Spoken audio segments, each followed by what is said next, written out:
Welcome to Heidelberg, Germany, where it's raining.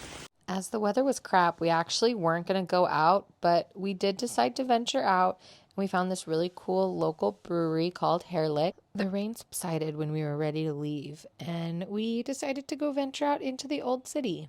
I didn't really do much research on Heidelberg since we were only staying for a night, but we did find some really cute little alleys and a beautiful cathedral all within the old city.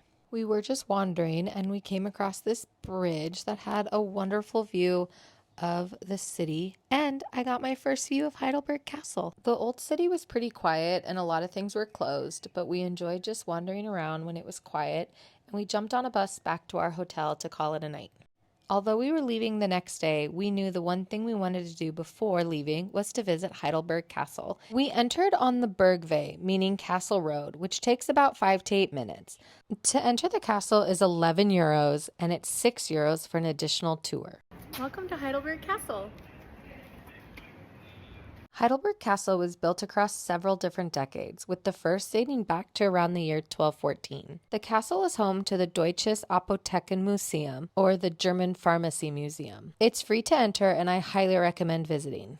We had about 30 minutes before the guided tour started, and there was people practicing for some festivals, so we listened to some opera music. The guided tour lasted about an hour and a half and takes you to some restricted parts of the castle where you can see a lot of the non-reconstructed parts of the castle up close.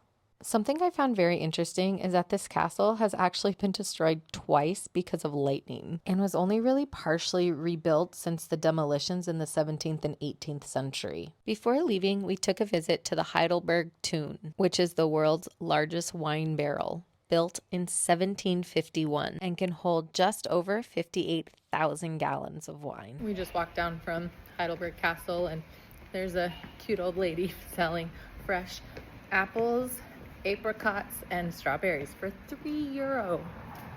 There was a lot more to see at Heidelberg Castle that we missed, such as the gardens, but we had a 3-hour drive ahead of us, so we left the castle, headed out of Heidelberg, and headed to our next destination.